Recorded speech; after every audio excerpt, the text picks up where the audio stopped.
What's up, everyone?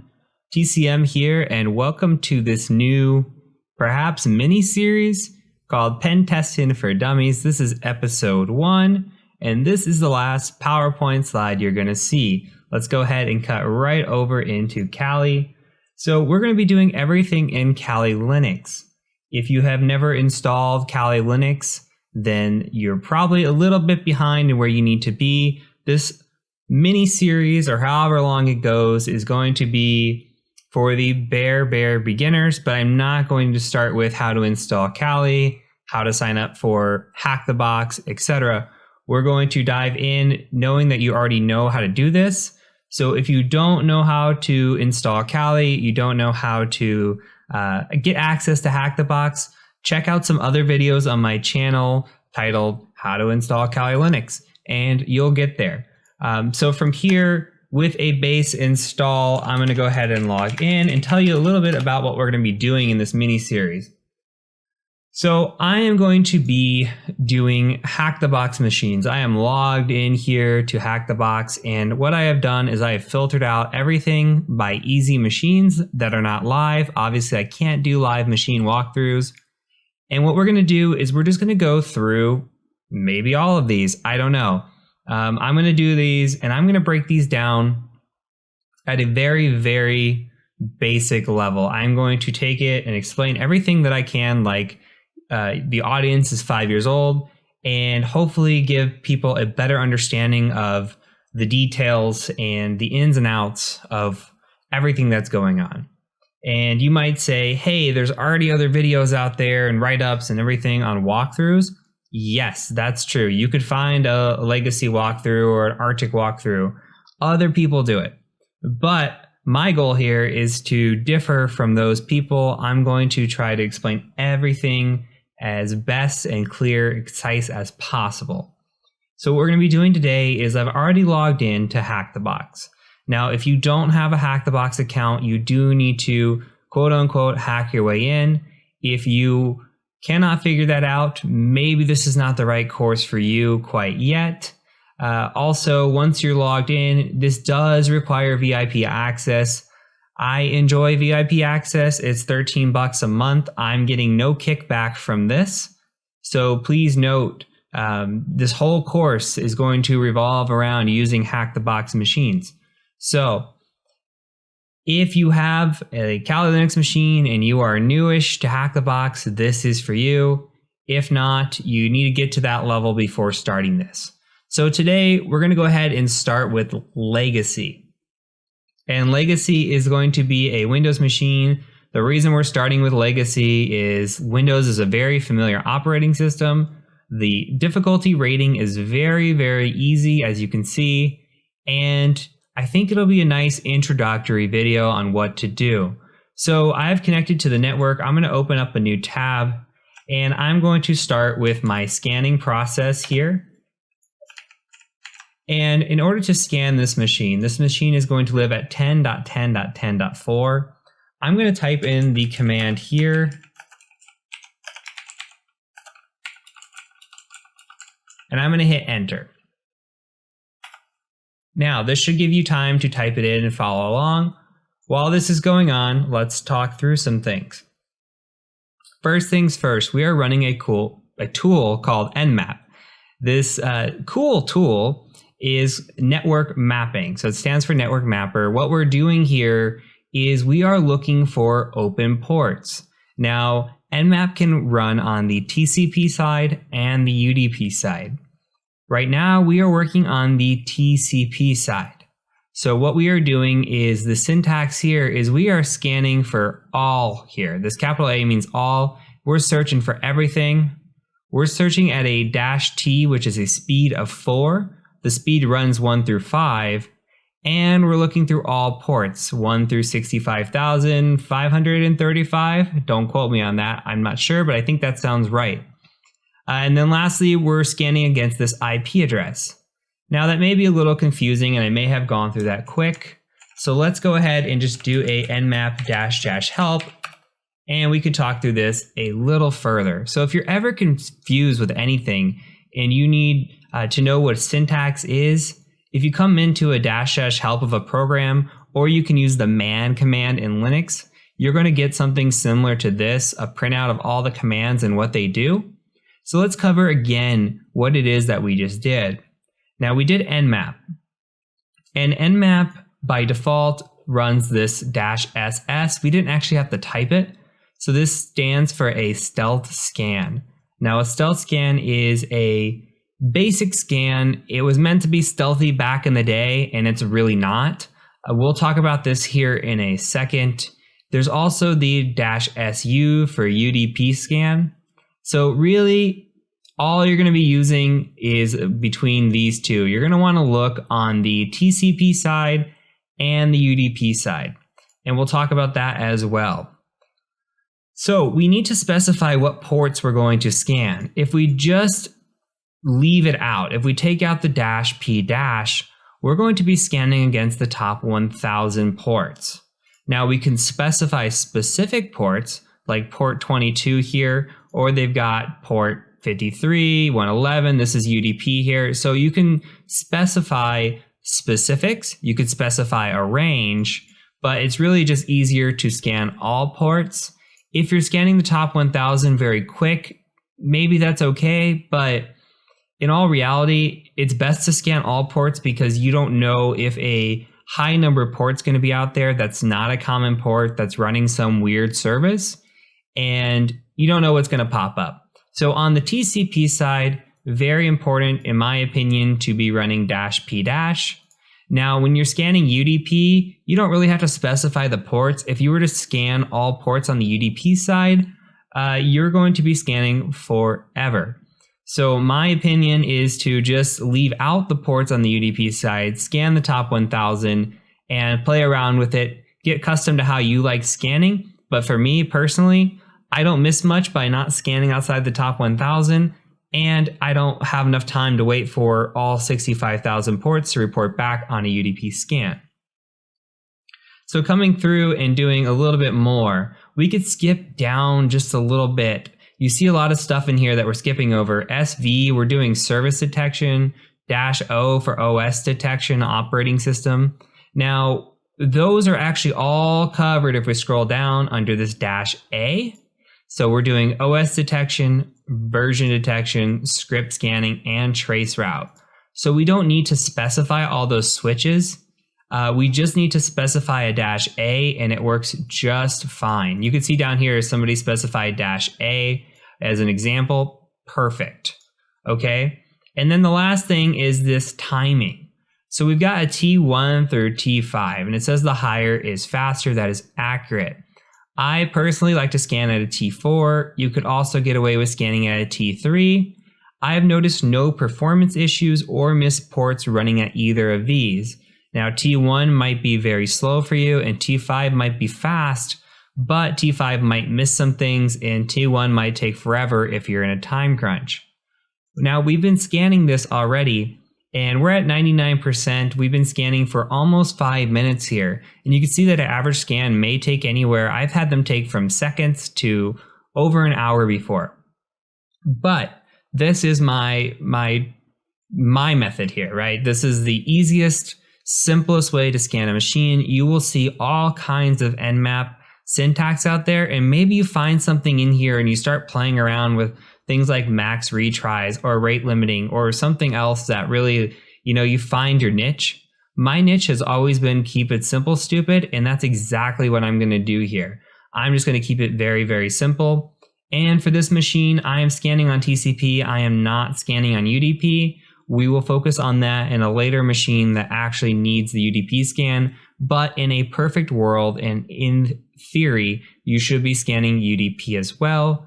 The only difference here, say we wanted to scan this in UDP, is we would just paste this here and we would add in front of this SU like we saw, and that would scan for UDP instead of the stealth scan that we talked about. Now we've got our scan back, but before we do this, this is a For Dummies course, so I want to talk through everything that I possibly can. First things first, we need to talk about the TCP handshake. Now, the three-way handshake, if you're not familiar from networking classes, is something like this. I'll just type it out real quick and then we can demonstrate it. So we've got a SYN, ACK, and then an ACK. So when we want to connect to a port at a specific IP address, we say, hey, I want to connect to you. And this is a SYN packet sent, right? Now, if we're able to connect to that port is open, then the server or IP address that we targeted responds back with SYN ACK. And if we want to establish a connection to that port, we respond back with ACK. Now we can demonstrate this. We can come over to here, and if we go and we just say something along the lines of Wireshark, not in capitals, just say Wireshark. And we're going to capture on our Ethernet 0. That's absolutely fine. And you're going to see a bunch of stuff starting to come through. That's okay as well. We are looking for a TCP handshake, and one quick way we can generate one is just by going out to Google and hitting enter. And then I'm going to pause this. And sorry, I smacked my microphone there. So if you heard a smack, that was me. And then we can filter by TCP.port is equal to 443 like this. And we are just looking for any sort of handshake that came through here. That looks like there's a SYN packet sent, a SYN ACK sent, and then we would have an ACK packet back. Normally they're a little closer together. Let's see if we can find one. There's a client hello there. So this is over IPv6. That's interesting. So you see that we went out to 443. We requested a SYN. That server responded back to us and said, SYN ACK, you can connect to my port on 443. And then we said, okay, we acknowledge that, we do want to connect, and the client said back to us, hello. So this is done over IPv6, but you can see that there's other things going through as well for IPv4. It looks like most of the traffic coming through right now is IPv6. But yours should probably have IPv4, and if you wanted to capture similar to this, you should be able to capture that three-way handshake. Why is this important? Well, let's take a look at this. So when we are doing scanning, we're doing something called stealth scanning. And like I said earlier, the scanning used to be stealthy. Nowadays, it's not stealthy. If you scan with this, you're going to get picked up by any decent SIM, any kind of detection. It's going to pick you up scanning. But you should know what you're doing, right? And this might come up in interviews. How do you scan? What's the process for a stealth scan? And only one thing changes. This ACK here becomes what's called an RST. Now this RST stands for reset. This whole process goes from, hey, I want to connect to you, to, all right, you can connect to me, to us saying, no, just kidding, we actually don't really want to connect. Well, why is this important? Well, we're establishing here that we want to connect to a port. And if the port is open, well, we're going to get a response back that says, hey, SYN ACK, we're open for business. And we're going to say, just kidding, because we don't actually want to make the connection to the port. Now, if we make a connection to the port, we're not really being stealthy. Again, this scanning's not really stealthy anymore, but this was the logic behind it. So let's go ahead and close out of this, and let's take a look at our scan and talk through it. So our scan came back, and we've got a few things here. Now, we've got our scan result, and the scan result -A gives us a lot of detail. If we don't trigger with the -A, all we're going to see is the port, and if it's open, that's about it. You're not going to see service information or version information. That could be incredibly useful. So we could see that 2 ports came back as open, 1 port came back as closed. So it triggered on this 3389, but it doesn't actually see it as open. So what does that leave us with? Well, that leaves us with a port 139 and a port 445. And if you're not familiar, these are SMB related. So on Windows, these tie directly to SMB. On Linux, 139 would tie to Samba, which is basically the same thing. So these are file shares folders that are out there being shared by a user or accessible by users. These are very, very common when we're scanning internal networks, and very common to see, in a Windows environment especially, but most computers, if you think about your work environment, have some sort of shared folder structure. So, and then it comes down here and it takes a best guess at the Windows operating system. Here you can actually see that the version pulled back is Windows XP. Okay, and it's guessing that it's anywhere from XP to 2008. That's a really broad guess, but it's thinking it's Windows, and it's correct that it's Windows. This is not always correct, just a heads up, but sometimes it gives you an inkling. Okay, and then we come down here, and this -A also provides some script results. Now we can get some things out of here. We can see that there is a NetBIOS name of Legacy. That is the computer name. We also get a MAC address. You can see we're running on a VMware Mac. That's fine. And then we come in here and it says, okay, we're running on Windows XP. This is a definite. Now we know for sure that we're running on Windows XP. And this is important because if we're fingerprinting machines and we're looking for exploits, these exploits sometimes are operating system dependent. So knowing the operating system will help us later on a lot of the times. Again, we see the computer name and the NetBIOS computer name. We see the work group /domain here, and we can see the security mode. Now, this is going to come up in later videos. If you are getting to the more advanced stage, you're looking for internal pen testing, I do have a video out there on SMB relays and how to get shells. If you ever see message signing disabled, this is dangerous. You might also see something along the lines of message signing enabled but not required. That is equally as dangerous. This is a finding on a pen test report and could allow an attacker to get a shell. Now I'm just noting that out there so you keep that in the back of your mind. Not as important for this lesson today, but if you're ever curious, there are videos out there and you could read up on this, but it's a little bit more of an advanced topic. So down here we have traceroute information. This isn't really that important when we're attacking an internal lab. Okay, so we have one port, really, 2 ports, 1 service. Okay, we're going to be attacking SMB. Now there are a couple of things that I really like to do when I'm looking at SMB. The first one is I like to go to SMB client. Now if you've never used this, that's okay. It's a built-in tool to Kali Linux. You just start typing SMB client and you can hit tab and it should auto-complete for you. The next is a -L, that is to list out any of the files that are in there. And then we're just going to type in the IP address similar to this. And we said we were at .4, I believe, and hit enter. So invalid parameter. Let's try one other thing. I like to do it with quadruple and then double on the backslashes there. Let's try that one. Still getting invalid parameter. We might not be able to access this with the way it's listed right now. We can try connecting, and you can see there's just really no connection here. We could try to list it out all different kinds of ways, and it's just not going to work. Now, in some cases, if we had a root password that was anonymous and we tried to log in, it would say, hey, you're in, here's a listing of all the files that are in the share. That's bad. In this case, we're not getting a listing of all the files in the share. We're getting this status invalid parameter, and it, as of right now, is kind of a dead end.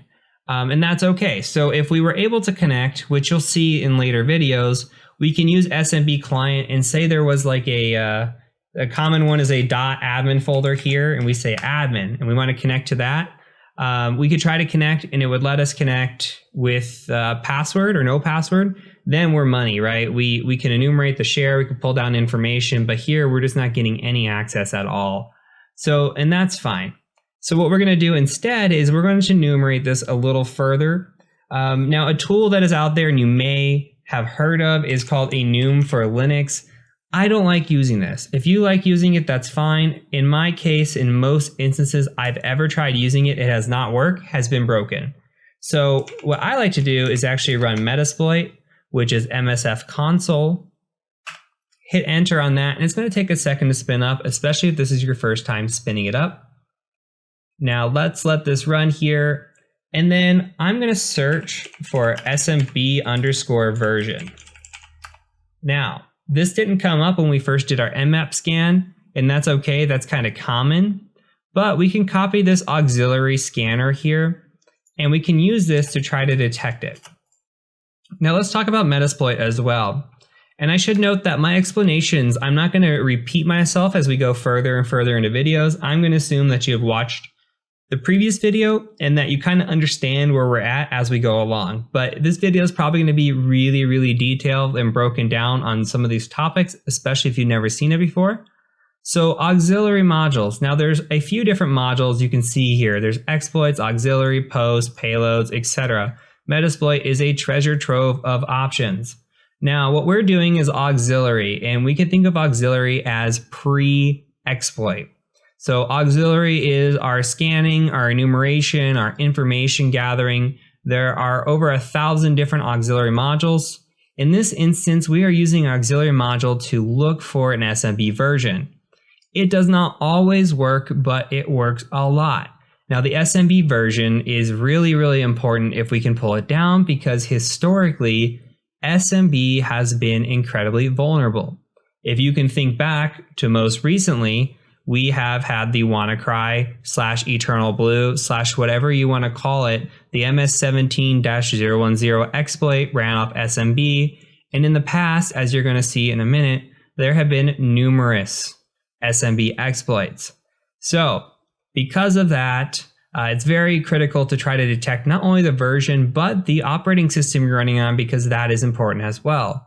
Now we already have an operating system listed here, so we're going to go ahead and just try to find a version. We're going to say options. And you can see here what's required and what's not. Only thing that's really required of us that is not set already here is this R host.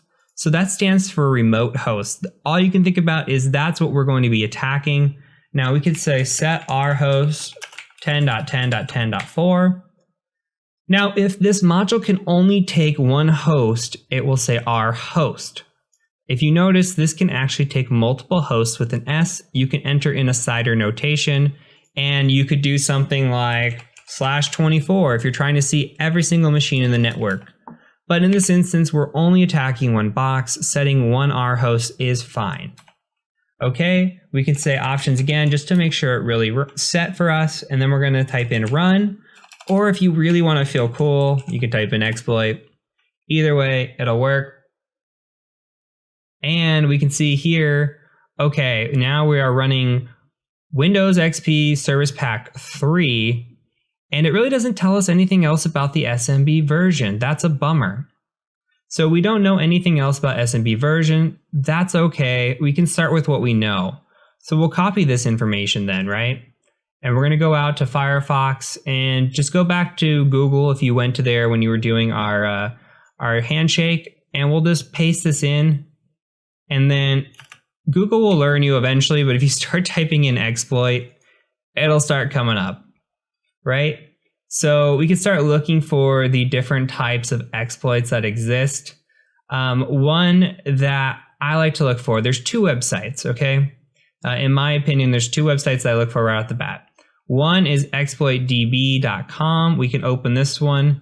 The other one is Rapid7. So let's look at both. And here, this is a XP SP3 exploit. It's possible. Now, one thing that we didn't do, and I should have typed in, is we didn't describe the service, and that's bad on my part. Let's type in SMB Windows 3. And now, because I looked at this and I said, I'm not sure that that's actually SMB, let's go ahead and close this one. And the first one that comes up for us is actually going to be MS08067.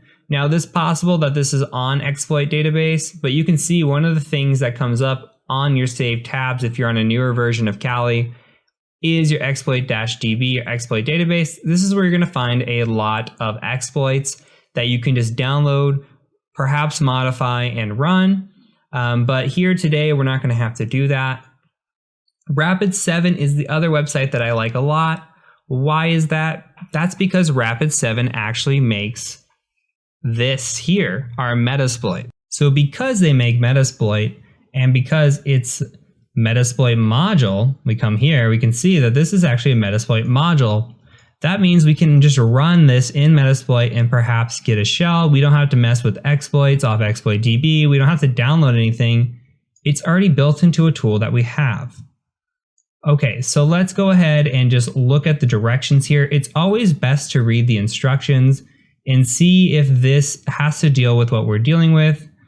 So it says that it targets Windows XP, but 2003 will often crash or hang. So it's important to note that in case we're running on a pen test and we don't want to, crash a server. It's always important to see, if there's any kind of denial of service here. Right now, this looks good. What we're going to do is we're just going to copy this and we're going to paste it here. And then we can just say options again. Similarly, we have the set R host. Now I can just tab up to where I set the R host and just steal that. And now it says exploit target. So it's always best practice to say show targets to see what kind of targets are available for us. And holy crap, there are 72. So we know we're running SP3, Windows XP SP3, probably the English version if we wanted to pick it out. But we could just leave this alone. It looks like there's automatic targeting and it'll figure it out on its own. If for some reason we are sure on this exploit and the automatic targeting is failing, then we can come down here, pick out the target and go from there. But let's go ahead and take a look by just running this and seeing what happens. And it's detecting the target. It detected that it is XP SP3 English, perfect. And then it ran it and said Meterpreter session 1 opened. Great. This means we have a shell. We have access on the machine. Now, what we just did is called a reverse shell. There are mainly two different types of shells that we could run. One is a reverse shell and the other is a bind shell.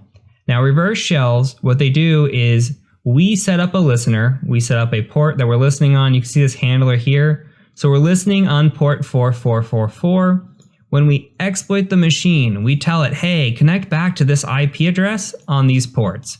And that is a reverse shell. When a victim connects back to us, that is considered a reverse shell. When we connect to a victim, so say we run an exploit and we open up a port, and then we say, hey, let's connect to that port, that is considered a bind shell.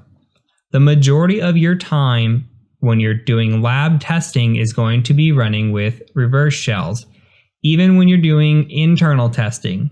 Now, external testing, if you're doing real pen tests, sometimes you're going to want to use a bind shell unless you want to set up port forwards on your router or wherever you're testing in order to trigger back into your machine. A lot of times it's just way easier to do a bind shell, but sometimes you have to get flexible and do both. But the majority of the time you're going to be working with reverse shell. So from here, a couple things we should do. The first thing is we could say get UID. Let's see what user level we're at. Okay, we are authority system. Now authority system is the highest level. If we are system, we have owned this machine completely. And we just lost our session here. Not sure why. Let's go ahead and run it again, see what happens. And it's possible that we lost this machine here. So let's go ahead and just see. And there is a connection timeout. So I've had this happen with hackthebox as well. So what happens sometimes is hackthebox just, you lose your session in hackthebox. It used to be that somebody could reset the box on you. It looks like that you can actually still reset on people. So I'm not sure if somebody just reset the box on me or what happened. But hopefully you don't have this experience, but this is a good one to keep in the video just in case you ever run into this. So you can continue trying to run it. It might not work right this second. That's fine. But let's go ahead and talk about this NT authority system. So when we're system on a machine, that means we have the highest privilege level. We can do whatever we want on that machine, right? This is a local level, but we are full authority.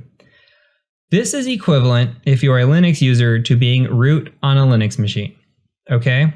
So we have the highest potential level that we need here, right? So let's go ahead. I'm gonna try to run one more time If this fails, I'm going to go ahead and refresh and try restarting my box on my end. And somebody has canceled termination of the machine. Don't know what that is, guys. So I'm going to pause this video, get the shell back up, and then figure that out. Give me 1 second. All right, I am back and we have a new session. So again, we did a get UID. And let's go ahead and look at one other thing here. We're going to look at a sysinfo. And what we're looking at for sysinfo is we're looking at this here. We want to make sure that we have an architecture that matches the Meterpreter shell. So our x86 here on the architecture matches the Meterpreter shell. On Windows, this is good. This allows us to do a lot. So one of the things that we can do, and let's type in help if you're brand new to Metasploit. We have a lot of things that we can do here. If you come through, look at this list. Now don't be intimidated by this list. You will learn it as it goes, and most of these you'll probably never use. Some of the interesting things is we can navigate around the file system.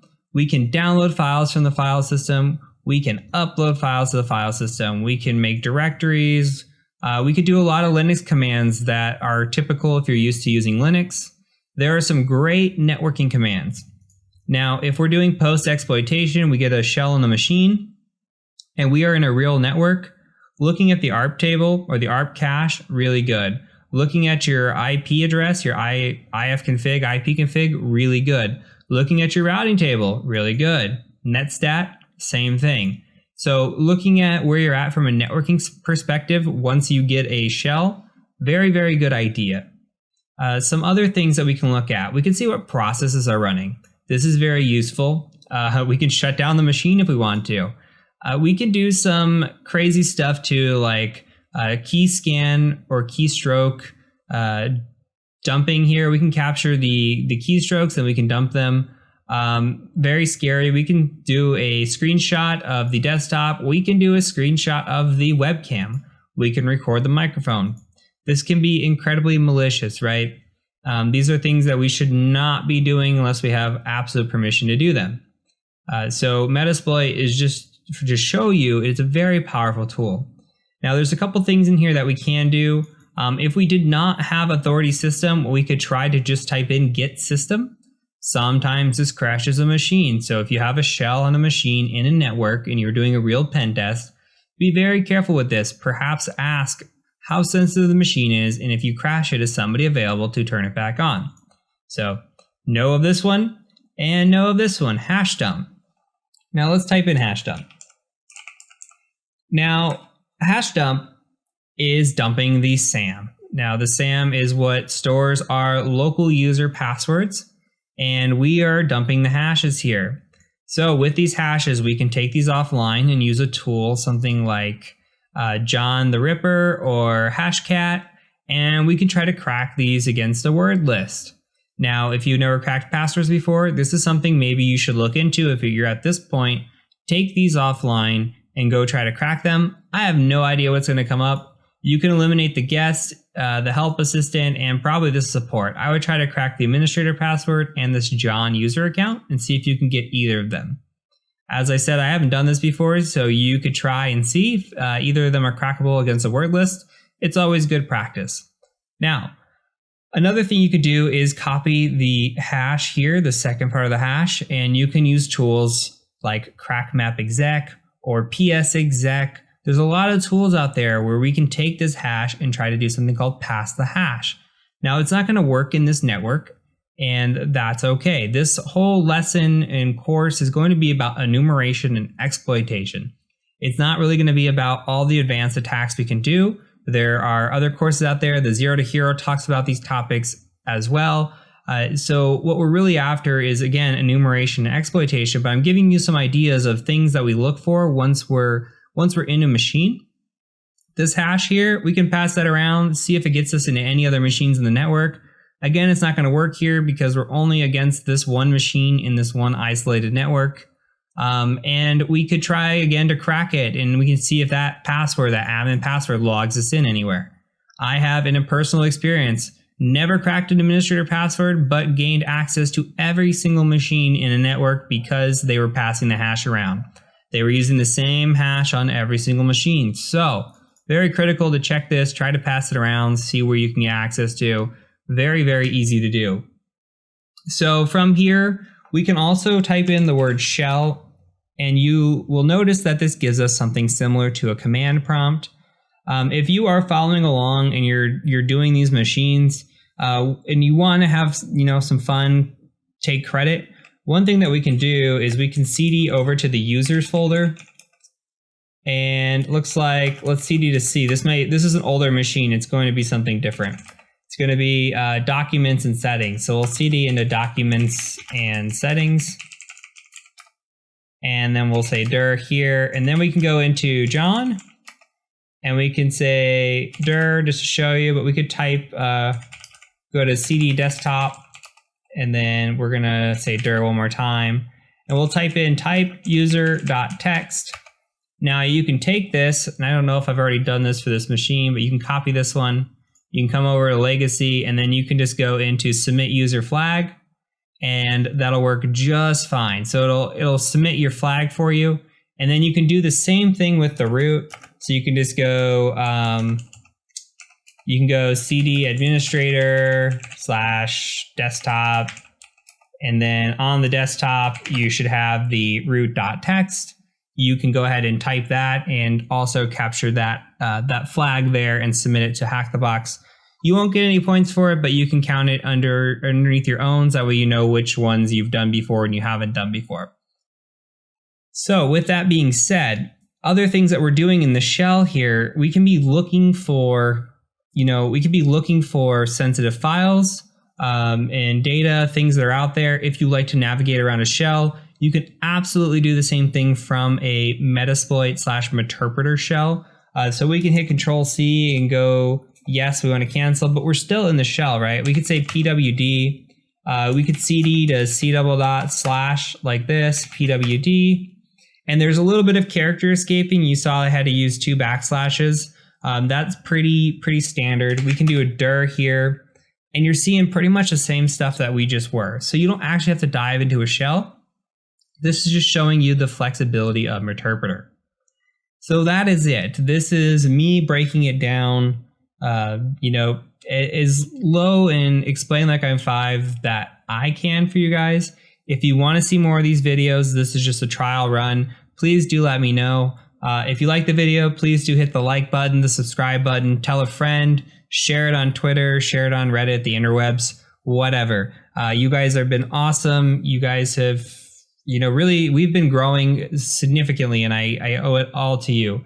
So if you enjoy this, please do comment down below. If you've got questions or ideas for improvement, please let me know as well. So until next time, my name is TCM, and I do thank you for joining me.